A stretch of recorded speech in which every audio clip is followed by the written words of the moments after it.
Thank you for joining us on Time Monk Radio. Today's guest is Loren Howe. Loren is an environmental engineer by trade and the author of The Real Story of Money, Health, and Religion. He's also a well-known vlogger focusing on social problems and offering practical, actionable solutions. You can find his YouTube channel by searching for Lorax 2013 and subscribing. Loren's latest venture is opening one of the first private metal dealerships focusing on rare industrial metals. For more information, please visit his website at www.preciousmetalpurchase.com. I will be hosting tonight's roundtable, affectionately known as Oolong Rabbit, and my trusty co-pilot is fellow WebBot Forum member Herm. Loren, thanks for joining us. Thank you for having me. Okay. I'd like to start out, Loren, by asking how an environmental engineer became interested in investing in commodities. Yeah, I always just sort of had an interest in investing, a side interest. And I was probably lucky not to have gotten too much qualification because looking back, I would have maybe been educated in Keynesian economics or some other style that wouldn't have done as well for investing. So I kind of just am self-taught, and I specialized in commodities just because it seems a lot simpler to understand the fundamentals of commodities than anything else, and also I guess an engineering background helps a little bit in understanding production issues related to some of these. So you basically jumped right straight into commodities and bypassed the stock market? No, like everybody else, you start out with what you hear from everyone else in society, that you put your money in the bank and get interest, or you invest in stocks. And so, I kind of started out that way, but pretty quickly I got the impression that this wasn't an ideal method of investing, that everybody seemed to lose in the end with stocks and with interest-bearing certificates. So I pretty quickly gravitated towards the things that I really felt I could understand well, which was commodities, and that's where I was successful. And the first thing I ask any investment advisor is what's their success record. And most of these people you see on television or just giving advice in general, they have a terrible record, and so I don't know why everyone is kind of impressed and taking their advice. If you can't understand it yourself, I've always thought you shouldn't be investing in something. So at what point did you make the move from commodities into hard assets and physical metals? I guess it was kind of a gradual move over really the course of maybe 10 years or so. I pretty quickly moved away from interest-bearing certificates because I felt like they were with inflation. And so then I went into stocks, and I guess I gradually started specializing in commodity stocks or some technical stocks that I thought I understood well. And I'm more and more focused on commodity stocks, and then I would notice that I'm investing in these mining companies and things, and my analysis is doing well. The metal itself that the mining company is going after goes up in value, but the stock wasn't gaining anything. It was sometimes even losing, and I just got frustrated with that and started thinking, what, I'm just going to invest in the commodities directly. And then I got into the futures market, and that's where I did fairly well, because there's so many extraneous factors for investing in stock, whereas commodities, it kind of simplifies it somewhat. Yeah, I know a lot of the mining companies, one of the things that I really hate as an investor is when the company just out of the blue decides to do a financing at these horrible terms, and it just dilutes the hell out of your investment. Yeah, and there are all kinds of things that go on behind the scenes, and then they're just mining companies that outright lie about their assay results, and it just it would be a full-time job just to analyze one company, and even then I don't know if you can ever really get the full story unless you're talking to people behind the scenes. Right. Okay, let's just shift gears a bit, and I'm wondering where you stand on the big inflation versus deflation debate. Yeah, I did a video on this years ago before the 2008 collapse, or mini collapse. I do think that there are deflationary periods. For example, in 2008, there was a deflationary period whenever the banks run up a lot of leverage and then the leverage collapses. There will be deflationary periods, but overall, the trend is always going to be inflationary. The dollar's lost 98% of its value or so in the last 100 years since we got a central bank, and long term, it's always going to be an inflationary trend. I think we've kind of seen the deflationary period, and I kind of expected somewhat of a deflationary period in 2008 when there had been so much leverage run up that it was sort of inevitable that there was going to be a bit of a collapse. In fact, I shorted several commodities in 2008. But I think you could kind of see most things bottoming out in late 2008, 2009, and now prices are on their way back up again. Interest rates are historically low again. Even the housing market is gradually starting to recover, and the housing market had more leverage and a greater collapse of leverage than anything else. So I think we've kind of been through the deflationary period. Not that it was anything severe, but for the last few years we've been through the deflationary period, and most people didn't even notice it because in a lot of commodities you didn't even really see much deflation. I mean, the price of gas went down for a little while, but now it's back up as high as ever, and the prices of oil pretty much controls the price of everything else. So I think we've seen the deflationary period, and now we're headed for another long stretch of inflation, and we've got a lot of leverage in our economy. It's going to take a lot of inflation to burn off all the debt and the leverage that we have. And I think we're just going to continue to see these periods of relatively high inflation for 5-10 years, and then there'll be a deflationary period for a couple of years. It'll just continue on again. Why do you think that hasn't worked its way into the metal market? Why is it not telegraphing inflation? I mean, I know it has in the past, but it seems like it's gone up and now it's pulled back. Do you think it's just normal correction, or do you think it's telegraphing deflation?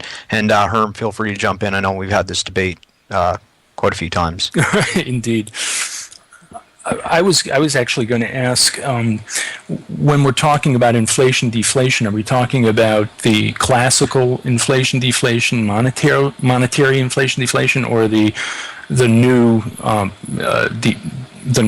version, which is general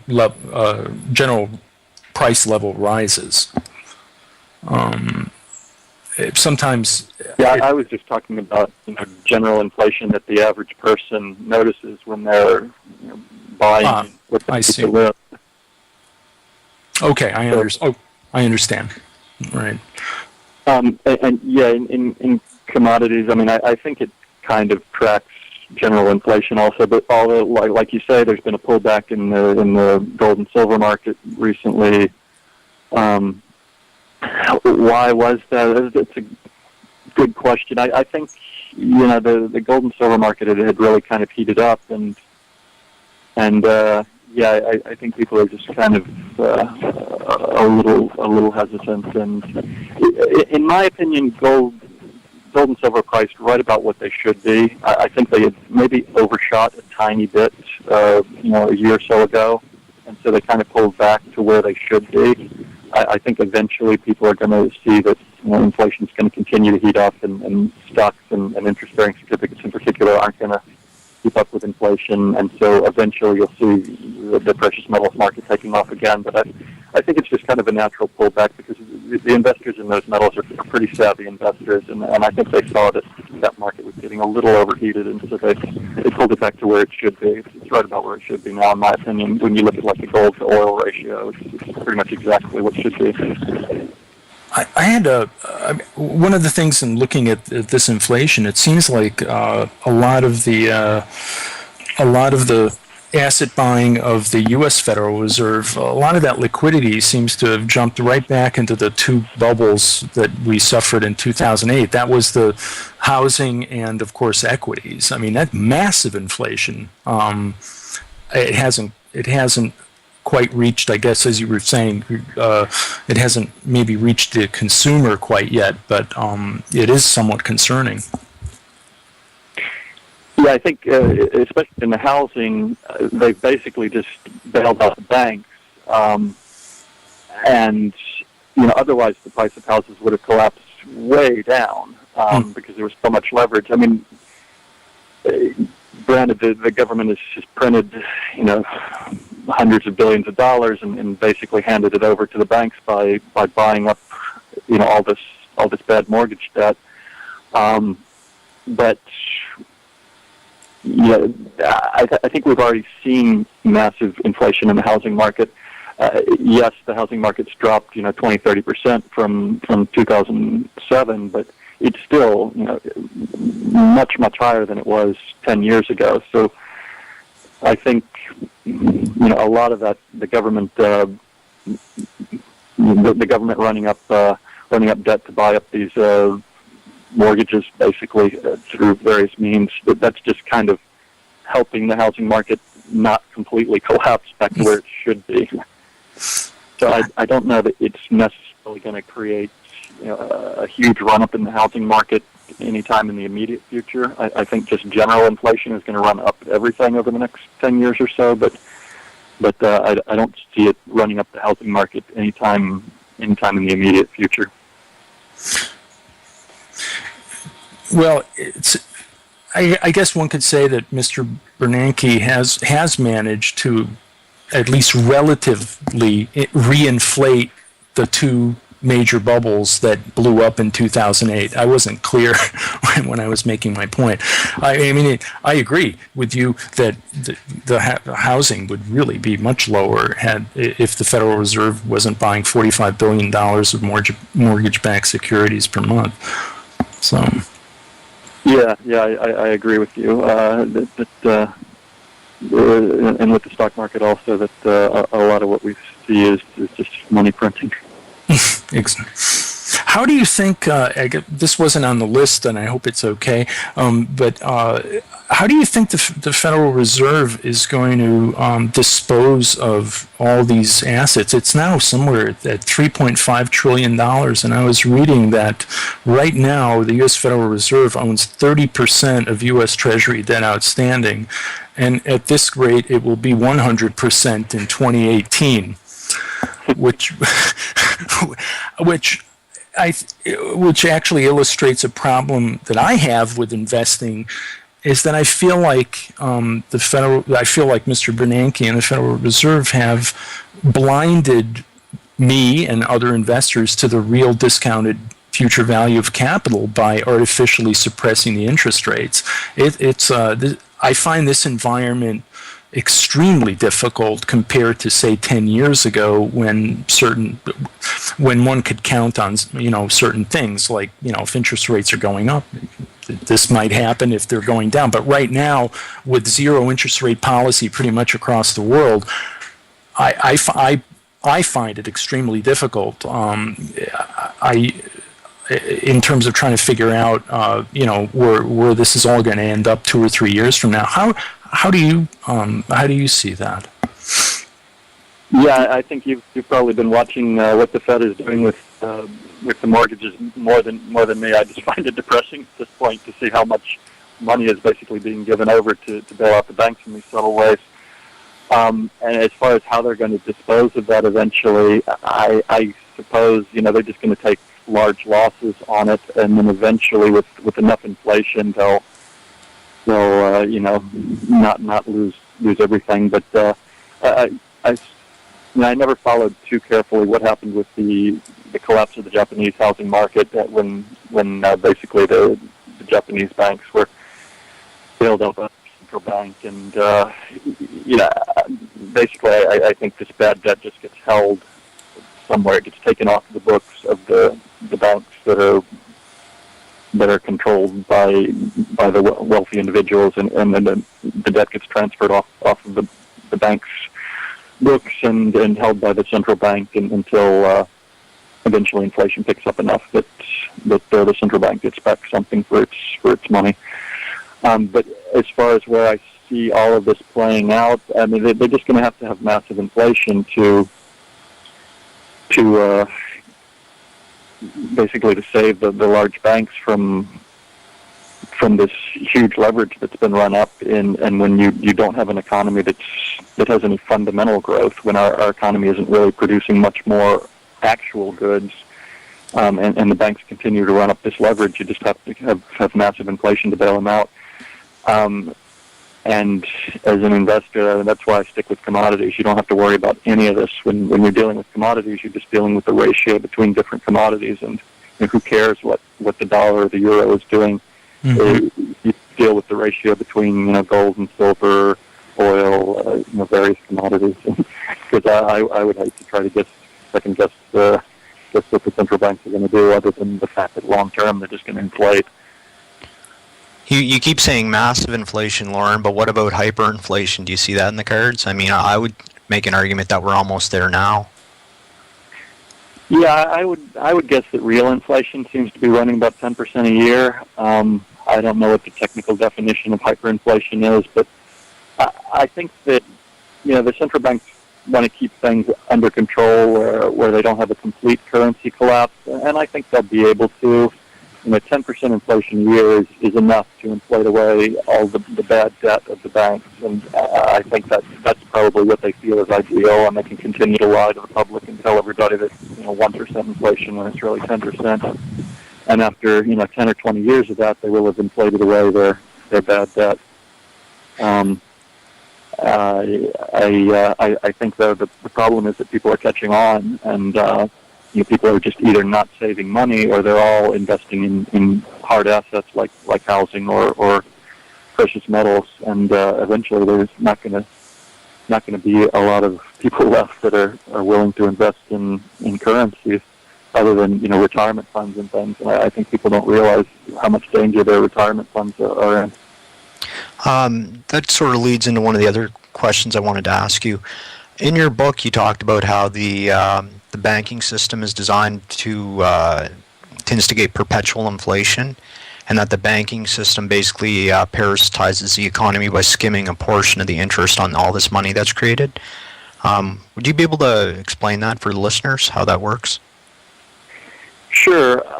If you just had a solid currency backed by gold, for instance, and the banks make loans, then it's always questionable whether the banks are going to get paid back. That's why in the past, when you didn't have a central bank in the United States, there were always runs on banks, because banks use fractional reserve banking, where they're basically lending out money and promising it to the depositor at the same time.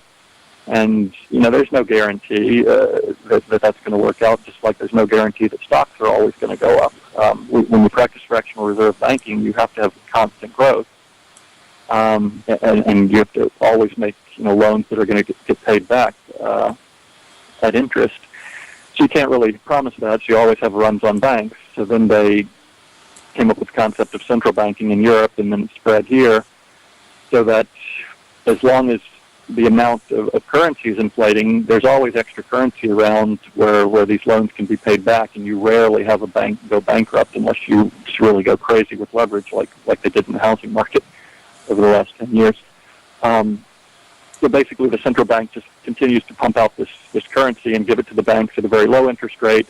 The banks lend it on at a higher interest rate to everyone else, plus the banks use fractional reserve banking.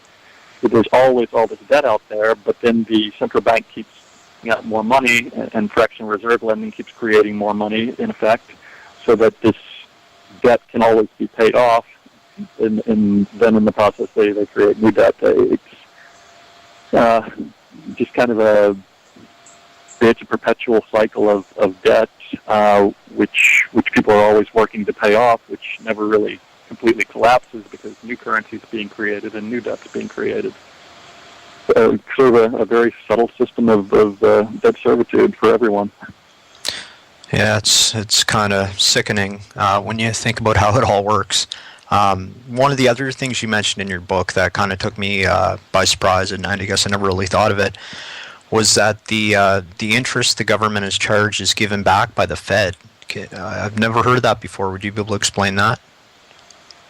Yeah, it's kind of a minor point. A lot of people, you see sometimes on the internet the claim that, that the government, we the people, are charged interest on the money that's given to us from the Fed, and it's not exactly correct. I mean, it's a relatively minor point because it's not a huge amount of interest, but yes, when the government when the Fed creates money, and currently it's charging 1% interest on that money, it's almost no interest, or less than 1%. But whatever tiny percent of interest the Federal Reserve gets on the money that it lends out, after the Federal Reserve covers its own expenses, plus it pays part of its earnings on to the member banks, which founded the Fed, and it pays them actually a good interest rate. I believe it's 6% interest that it has to pay those member banks every year. And whatever's left over goes on to the federal government. And I'm not sure that any of it's audited or anything, but technically, the federal government is getting a little bit of profit every year from the Federal Reserve. It's kind of a minor point, but I suppose it was set up that way to make it a little more palatable, because it would sound even worse if the Federal Reserve was just creating money and charging the federal government interest on it. It's really kind of a minor issue compared to the massive amounts of inflation that the Federal Reserve creates, and how the Federal Reserve enables the banks to, create this constant cycle of debt. Do you think that the economic system is purposefully designed to confuse the hell out of the average citizen? It certainly is that way. Luckily as an engineer, I had a pretty decent training in mathematics, and I would always hear these economists talking and look at their mathematical models and see that this is just nonsense. They're making something a lot more complex than it has to be, and yeah, I think that's on purpose, because if you see how simple some things are, people would be outraged. For example, the Greek bailouts, they make it into such a complex thing. It's pretty much just a direct bailout. We're always directly bailing out basically bad banking debt, and they try to make it sound really complex. But when you break it down, we basically are just constantly bailing out banks. And of course, never nationalizing the banks. We allow the owners of the banks to retain control. So yeah, I think it's purposely complex, and if you simplify it, it's really not that complicated. Okay, I guess my next question is: do you think that the system is designed to prevent the average person from becoming self-sufficient, economically self-sufficient? I guess I should say. I think that's as far as the banking industry is concerned, that's definitely a byproduct of it, because it's very difficult for most people to save money when the money's being inflated out from under you. So I think that's a byproduct. I think there are other laws that are put in place to ensure that nobody really breaks in, or to make it very difficult for anybody to really break into the top hundredths of 1% of the people that really have the most control. For example, the inheritance tax is fairly high, yet I think it was in 2009 or one of those years they just revoked the inheritance tax, which I think was probably the year that the Rockefeller Trust transferred to the heirs of the Rockefeller Trust. So, the people that really control society can kind of get whatever law they want passed, and when they pass their money on to the next generation, they just revoke the inheritance tax for that particular year, and they put it back in place so that no other competing wealthy families can ever break through. And yeah, the graduated tax system, which discriminates against individuals, but when you have your money in corporations, the way that the truly wealthy have all of their money in corporations and set up loopholes that only they know about. So I think that those kinds of laws are what they use to keep anyone from breaking into the top 10th of 1%, where it would truly be competition to the people that really run society.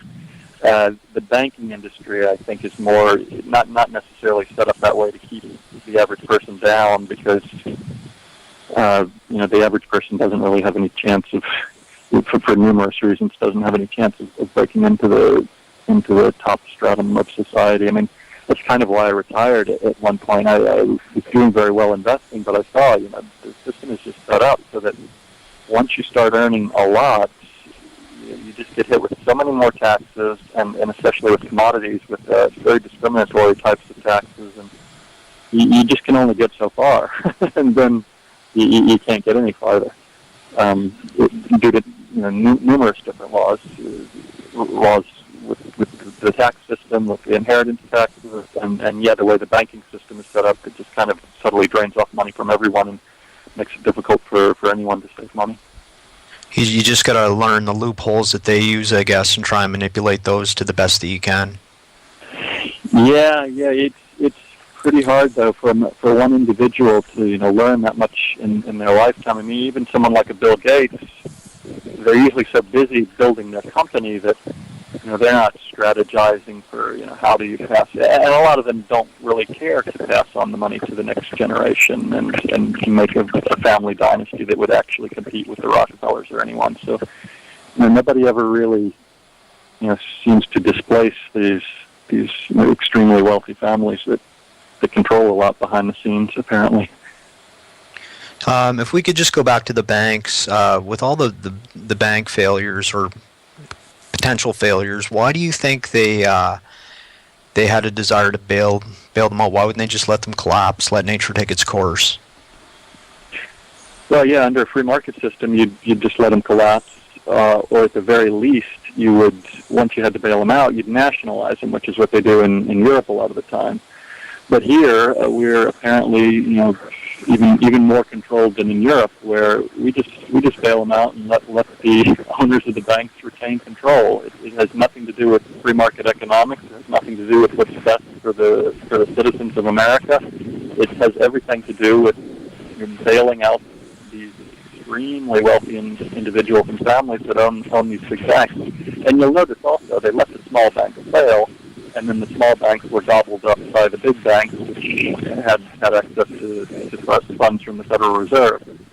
So it wasn't just that that they didn't want banks to fail. They let banks fail. They just didn't let the biggest banks fail that were controlled by the very wealthiest families. And you certainly could have let that happen. Or you could have nationalized the banks. You could have, if you said that, well, we can't, for economic reasons, we can't destabilize the economy by allowing the big banks to fail. You could have at least, then nationalized the banks and had them owned by the government of the United States and bailed out the depositors that way. But what we did was clearly just to help the very wealthy individuals that own these big banks. There's a lot of conspiracy theories floating around. I guess there always is, but some people say that perhaps they wanted to collapse the economy by design. Do you think there's any validity to that? Yeah, I wonder about that one sometimes. I don't know. I'm sure that I think in any collective system, and the wealthy people that run the country are kind of a collective system also. It's not like there's one person, in my opinion. I'm sure there are different interests and different individuals that want different things. But I tend to think that they probably didn't really want to, they don't want to completely destroy the goose that lays the golden egg. I think they just want to siphon off as much money as possible, and they got, they saw the chance to run up massive leverage and just hand it all to the taxpayer, and that's what they did. That's what I tend to think. And I also think about conspiracies. It doesn't matter so much what the reason is or multiple reasons why something's occurring. It's more important to just observe what's occurring and react to it. Yeah, actually, one of the more interesting theories I heard was that Alan Greenspan, I believe, was a devotee of Ayn Rand. And I heard one theory that he actually was trying to instigate the plan from Atlas Shrugged, where he was trying to purposefully crash the system. Now, again, that's highly speculative, but it was interesting nonetheless. Yeah, I would think that if the wealthy individuals that run the economy are trying to collapse anything, it would be more to, just just create enough poverty so that they can institute some kinds of collective currency like the euro, the Amero or something. If you can global currency. Or global currency. If there was a desire to collapse the U.S. economy, I would think it would be for that reason. Yeah, I'm sort of in that camp myself. Okay. Did you have any questions you wanted to bring up, Herm? Question and a comment, but I think when you mentioned Alan Greenspan, I mean, I sort of have him in mind as starting this whole bailout procedure with LTCM, the Nobel Prize-winning firm that managed to misjudge the Russian situation, and they didn't exactly bail it out, but the Treasury basically underwrote their debt, and then it's just been one after the other. I mean, the Brady bonds, et cetera. And I guess my question is, or what I wonder about, and I just wonder what you think about it, is how would one explain to an average American what is exactly what is being done with their money, essentially? I mean, in terms of their banking system. I mean, because I think part of this thing, I mean, I think all three of us sort of understand, and certainly you certainly understand what's going on with the Federal Reserve and banks, but I suppose if everyone, I forgot who said this, but if everyone understood, I think there'd be a revolution in the next 5 seconds, because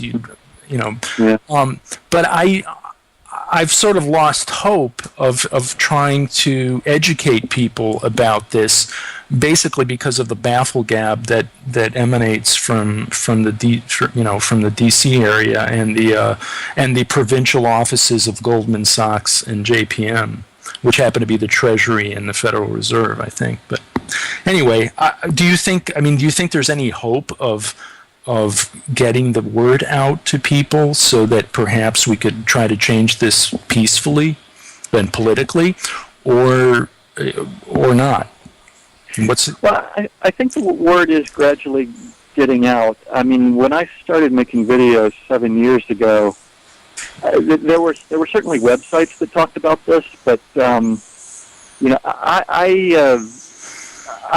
would contact a lot of counterculture websites, and nobody had even heard of this concept that the banks are creating money and lending it to us at interest, and it creates perpetual debt.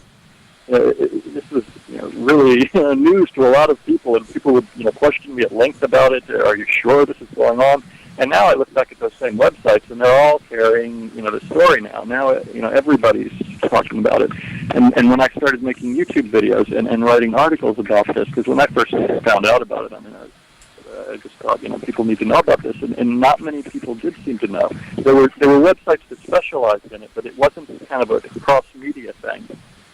And now, 7 years ago, I think in large part due to the kind of collapse of all the leverage in 2008 and Ron Paul, running for president twice and getting the message out, it's a much more common message. So if that trend continues, maybe in 10, 20 years, you might have the chance of electing some officials that would actually bring about reform.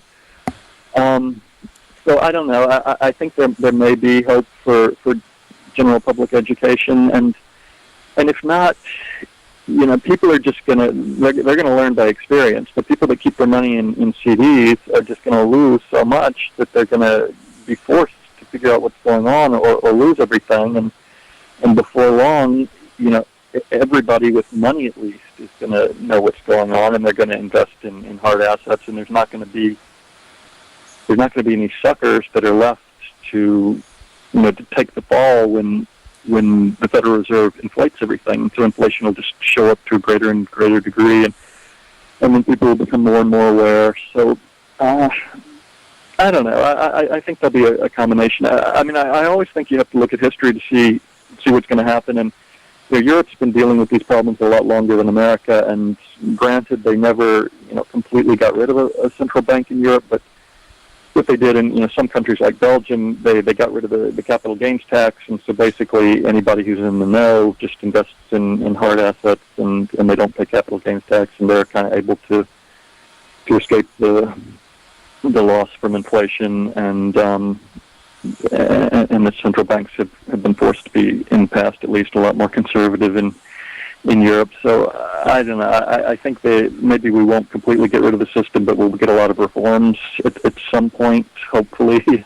I mean, just getting rid of the capital gains tax would allow us to pretty much escape this. Anybody who was in the know would just be in hard assets, and who cares whether they inflate the currency away to nothing. It wouldn't matter, because you wouldn't be getting capital gains tax on the imaginary inflated gains.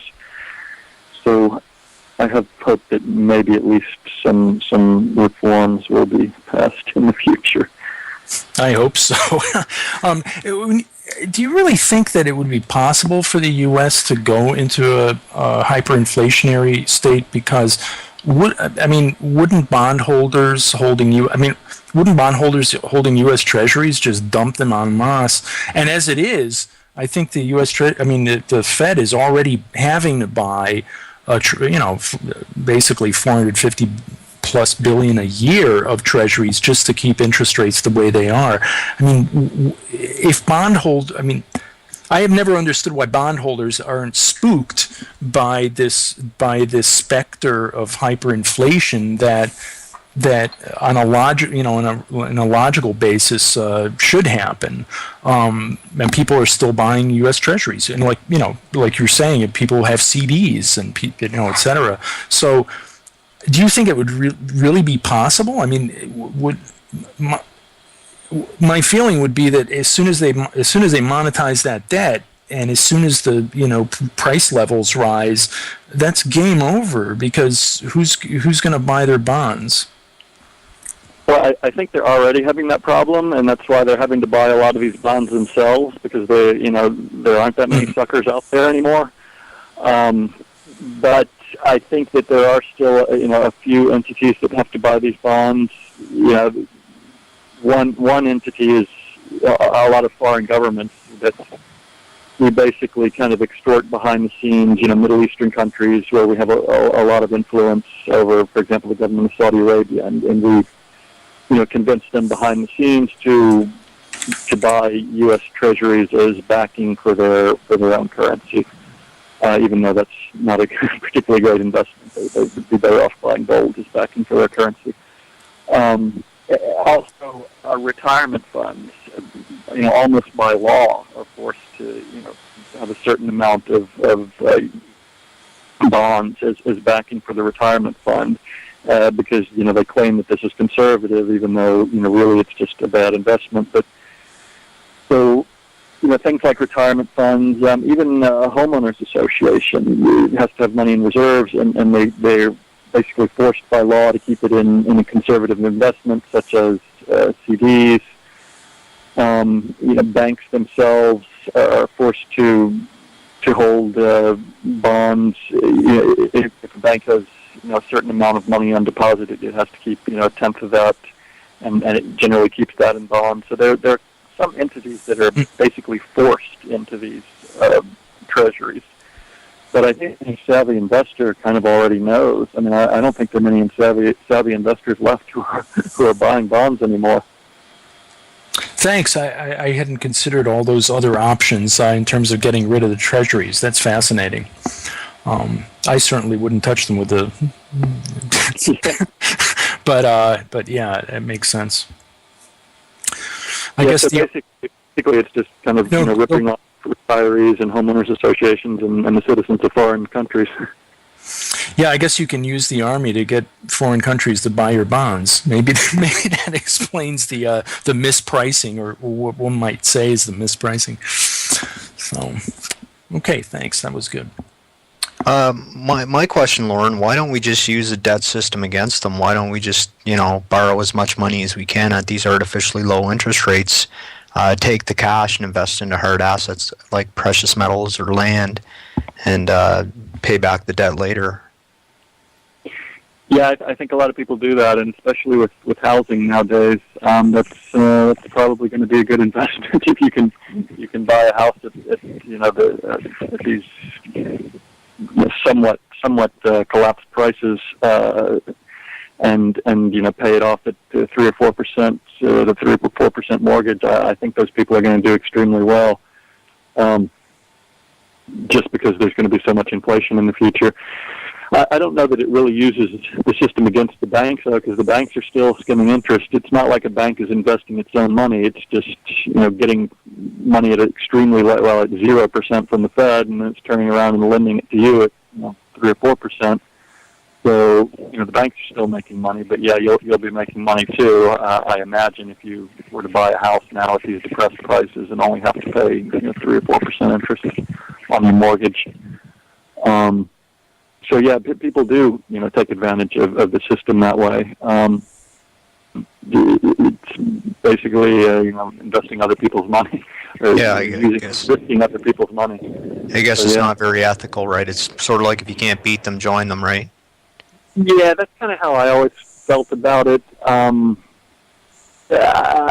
don't too unethical because, that's the system, and people just need to learn about it. People learn never to keep your money in an interest-bearing certificate. And nowadays with the internet, everybody has the opportunity to learn that. And if they choose to continue to keep their money in an interest-bearing certificate, it's just a question of whether they're going to lose that slowly or quickly. So I don't guess there's anything too terrible about taking out loans at these low rates. But it's just unfortunate that we even have this system at all, and people aren't just investing, hard currency and hard assets, and not having to give a percentage of all our profit to the banks. Amen to that. If we could shift gears a bit now, guys, I'd kind of like to take the conversation in the direction of precious metals. And I guess the first question is just sort of an easy one, Loren. Which would you prefer as an investment, silver or gold? I've never really preferred either one of those two out of the precious metals. But it's such a complex topic. One issue is, do you think you're going to ever have to leave the country? Good luck leaving the country with $1 million worth of silver. $1 million worth of gold, you may be able to do it. So there are issues like that. There's speculative issues as far as the industrial uses of silver, the fact that the trading pool for silver is much smaller than gold. What are the central banks going to be doing with gold? It's just such a complex topic. Myself, long term, what do I think will do better? I tend to think gold, maybe, although I really don't invest. I don't favor either of those two precious metals, but I tend to think gold maybe will do better long term, just because I think people are going to have to do a lot more surreptitiously in the future, and it's easier to do things surreptitiously with gold, which you can carry around a higher store of value much more easily. I guess it depends on who's doing what, because silver is always considered the money of the poor man, right? So if people move into hard assets en masse, I guess the poor man will move into silver. So the argument goes. Yeah, that's another big consideration, and that a few $1 billion thrown into the silver market is going to make a huge price move in silver, whereas a few $1 billion thrown into the gold market is not going to make as much difference. So. Yeah, it's an interesting question. I mean, I think they're both good investments compared to anything like the average blue chip stock or an interest bearing certificate. It would be hard for me to guess between the two of them. Over the next 10 years, which one will do better. If we see another run up, gold, silver always runs up quicker than gold because it's just a shallower trading pool, and it takes less money to move the silver market than the gold market. So, what have you seen in Europe as far as controlling gold movements? I mean, I hear I hear that miners there have to report who they sell ore to for refining, who they sell the gold to. There's this bureaucratic system that's being set up. And also, I think on the other side of it, there's also a system of trying to get people out of cash. You know, like France, you can only get 200 euros out of their ATMs each day, basically because of trying to achieve this control, total control over the money system. But have you seen any chilling effect of similar laws regarding gold and or silver in the United States? Okay, yeah, I think they've done a few things recently to repress precious metals prices, and they're kind of subtle. People don't realize it, but the anti-money laundering regulations that have been placed on coin dealerships, that really adds to the overhead of the coin dealership and causes them to have to charge larger commissions. And of course, when somebody's paying a big commission, it kind of discourages investment. So you can't really get coins at these low commissions that you used to be able to get, 2 or 3% commission. Now when there's so much paperwork and whatnot for the coin dealerships to have to deal with, you're paying higher commissions. Another big thing is the bankruptcy of MF Global. Really just an outright theft of depositors' money at MF Global, which scared everyone from buying futures contracts or taking delivery of a futures contract, and that's how you tie in the paper price of gold and silver to the actual price, because you can always, in theory, buy a futures contract and then take delivery. But now in reality, people are scared to do that. So, at any moment, your broker can not really go bankrupt, but your broker can just, with the collusion of the government, rip off your money and transfer it to J.P. Morgan Bank, and there's nothing you can do about it. So everyone's scared to buy futures contracts now and take delivery, so the price of gold and silver can get pushed down, and there's not really as much of a tie-in to the physical price of gold and silver, which is why you're seeing kind of a disconnect. You're seeing supposedly the big shortages of silver, and you can't buy silver at anywhere close to the futures, the paper price of silver. Do you see any future for outfits like Gold Money? I was going to bring up Bitcoin, but that's probably a whole other conversation. But what about Gold Money? Is that how do you see that as a store of value or an investment vehicle? I'm not as familiar with Gold Money. I know there were several like e-gold, and the government basically, at the behest of the banking industry, just shut them down. Oh yeah, I was involved in that one. I know. I thought it was a great idea, but it was the bleeding edge. But do you think Gold Money is a similar thing? But I think they've so far at least crossed their T's and dotted their I's, etc., and they're still in business. I was just wondering if you had any thoughts about how safe investing. If it's money. Any type, electronic currency backed by gold, my fear would be that the government is going to step in at any moment and close it down. They've already shown that they will do that. They've done it with e-gold and a couple others. Because that would eventually take the place of paper currency. Everybody would use it. Why not?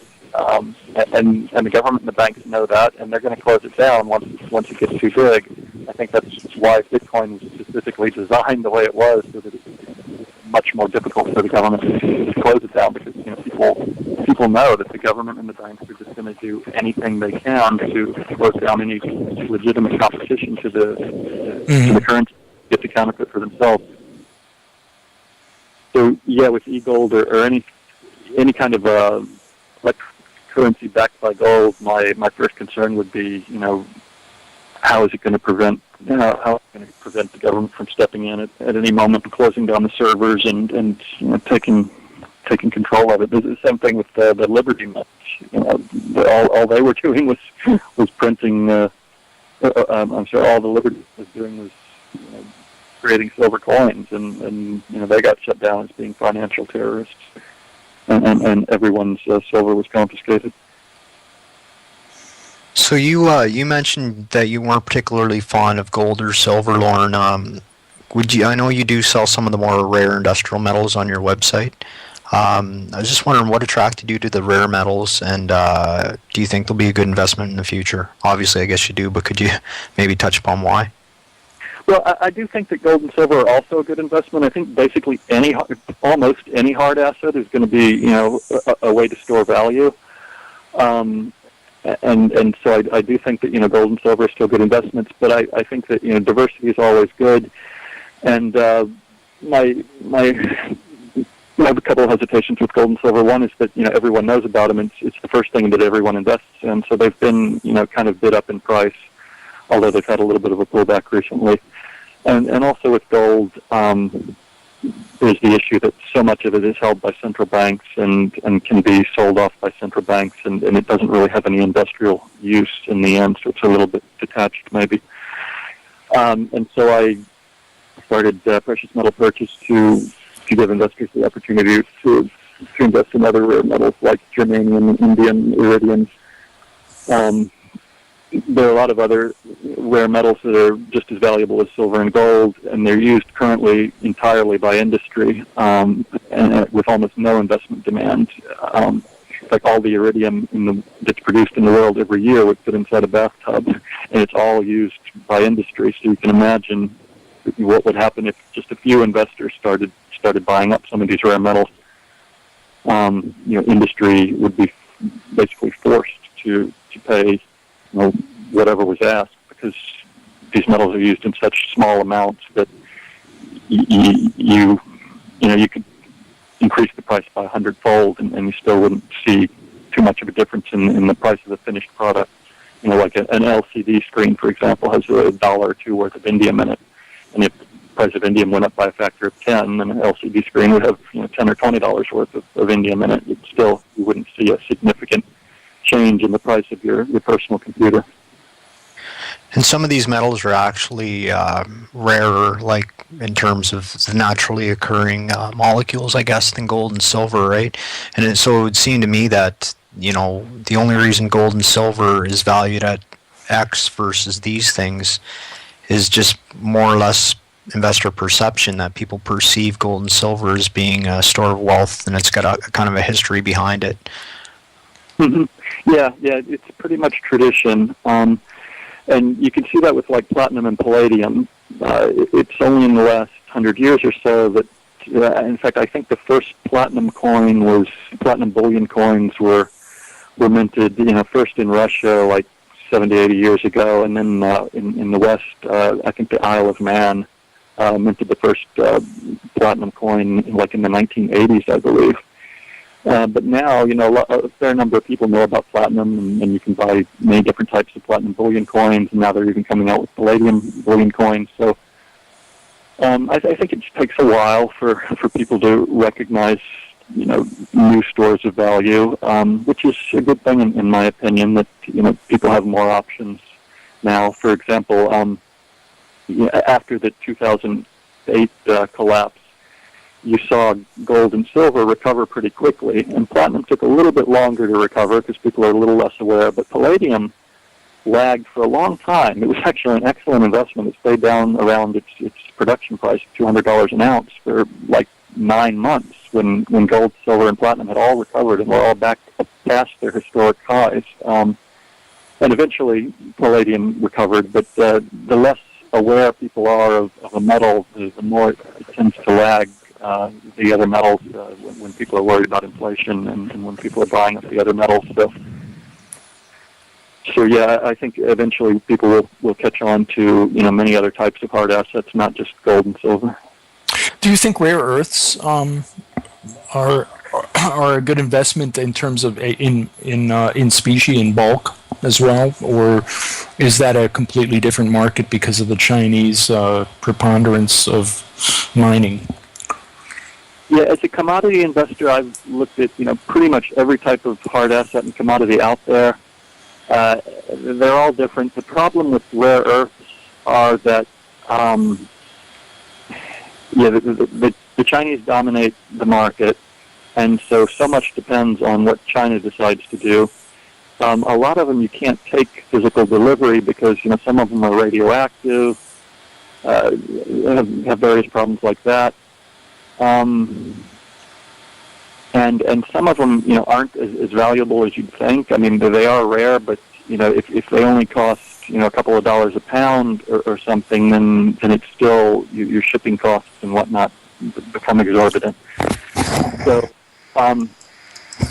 I don't see that much of a market for investors buying up rare earths immediately. I see more, and you can even look over the last 10 or 20 years. Indium has always been kind of indium and rhodium have always been kind of the next two metals that people have looked at once they look beyond platinum, silver, gold, and palladium. So yeah, rare earths are a little bit problematic, and there are other ones like uranium. You can't buy it directly, but there's an ETF in Canada. Rhodium you can buy through Kitco. So I guess that's kind of my answer with the rare earths. So you don't see any yttrium money coming soon, or yttrium rounds, or neodymium rounds, or whatever.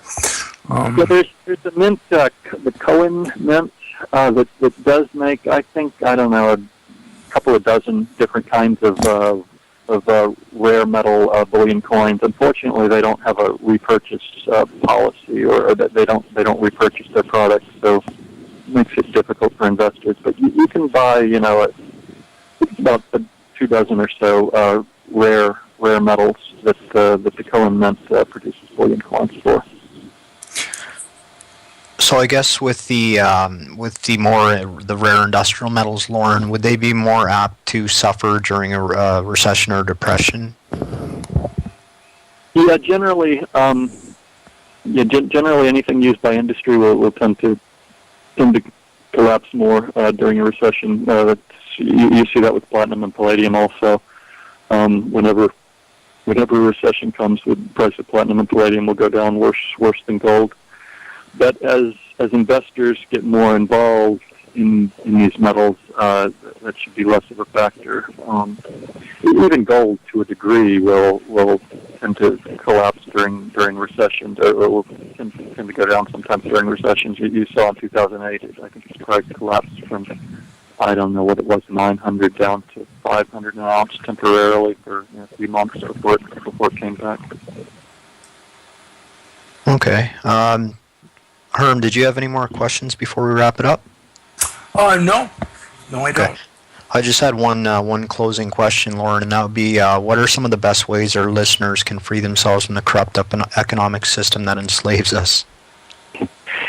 Yeah, I would say basically become generally aware of what's happening, that banks are basically creating money for themselves, lending it to everyone else at interest, and it makes it very hard for you to actually save and accumulate capital because your savings are being inflated out from under you, and so then you're forced to go to a bank to take out a loan, and then you become, basically an indentured servant for the rest of your life, your mortgage, your student loans, or whatnot.